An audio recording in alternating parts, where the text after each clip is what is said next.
जय श्री कृष्ण। श्रीमद् भगवत गीता अध्याय 9 श्लोक 3। अश्रद्धाना पुरुष धर्मस्यास्य परंतप अप्राप्य माम निवर्तन्ते मृत्यु संसारा वर्तमनि। हे परंतप, जो लोग भक्ति में श्रद्धा नहीं रखते वे मुझे प्राप्त नहीं कर पाते, अतः वे इस भौतिक जगत में जन्म मृत्यु के मार्ग पर वापस आते रहते हैं। अर्थात श्रद्धा विहीन के लिए भक्ति योग पाना कठिन है। यही इस श्लोक का तात्पर्य है। श्रद्धा तो भक्तों की संगति से उत्पन्न की जाती है। महापुरुषों से वैदिक प्रमाणों को सुनकर भी अभागे लोग ईश्वर में श्रद्धा नहीं रखते। वे झिझकते रहते हैं और भगवत भक्ति में दृढ़ नहीं रहते। इस प्रकार कृष्ण भावनामृत की प्रगति में श्रद्धा मुख्य है। चैतन्य चरितामृत में कहा गया है कि श्रद्धा तो यह पूर्ण विश्वास है कि परमेश्वर श्री कृष्ण की ही सेवा द्वारा सारी सिद्धि प्राप्त की जा सकती है। यही वास्तविक श्रद्धा है।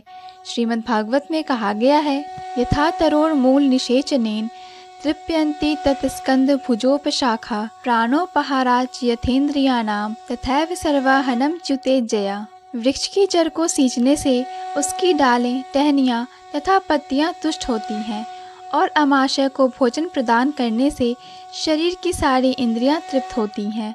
इसी तरह भगवान की दिव्य सेवा करने से सारे देवता तथा अन्य समस्त जीव स्वतः प्रसन्न होते हैं। अतः गीता पढ़ने के बाद मनुष्य को चाहिए कि वह गीता के इस निष्कर्ष को प्राप्त हो।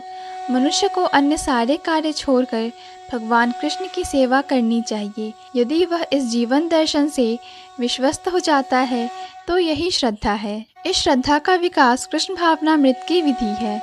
कृष्ण भावना भावित व्यक्तियों की 3 कोटियाँ हैं। तीसरी कोटि में वे लोग आते हैं जो श्रद्धा विहीन हैं। यदि ऐसे लोग ऊपर ऊपर भक्ति में भी लगे रहें तो भी उन्हें सिद्ध अवस्था प्राप्त नहीं हो पाती।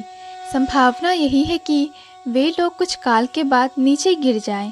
वे भले ही भक्ति में लगे रहें किंतु पूर्ण विश्वास तथा श्रद्धा के अभाव में कृष्ण भावनामृत में उनका लगा रह पाना कठिन है।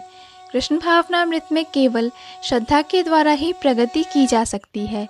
जहाँ तक श्रद्धा की बात है, जो व्यक्ति भक्ति साहित्य में निपुण है और जिसने दृढ़ श्रद्धा की अवस्था प्राप्त कर ली, वह कृष्ण भावनामृत का प्रथम कोटि का व्यक्ति कहलाता है। दूसरी कोटि में वे व्यक्ति आते हैं जिन्हें भक्ति शास्त्रों का ज्ञान नहीं है किंतु स्वतः ही उनकी दृढ़ श्रद्धा है कि कृष्ण भक्ति सर्वश्रेष्ठ मार्ग है, अतः वे इसे ग्रहण करते हैं। इस प्रकार वे तृतीय कोटि के उन लोगों से श्रेष्ठतर हैं जिन्हें न तो शास्त्रों का पूर्ण ज्ञान है और न श्रद्धा ही है, अपितु संगति तथा सरलता के द्वारा वे उसका पालन करते हैं। तृतीय कोटि के व्यक्ति कृष्ण भावनामृत से च्युत हो सकते हैं किंतु द्वितीय कोटि के व्यक्ति च्युत नहीं होते। प्रथम कोटि के लोगों के च्युत होने का प्रश्न ही नहीं उठता। तृतीय कोटि के व्यक्ति को यह श्रद्धा तो रहती है कि कृष्ण की भक्ति उत्तम होती है किंतु भागवत तथा गीता जैसे शास्त्रों से उसे कृष्ण का पर्याप्त ज्ञान प्राप्त नहीं हो पाता।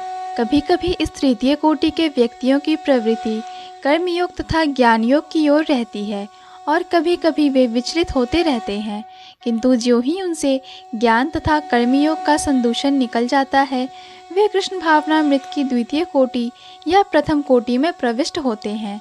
कृष्ण के प्रति श्रद्धा भी 3 अवस्थाओं में विभाजित है और श्रीमद् भागवत में इनका वर्णन है। भागवत के 11वें स्कंद में प्रथम, द्वितीय तथा तृतीय कोटि की आस्तिकता का भी वर्णन हुआ है।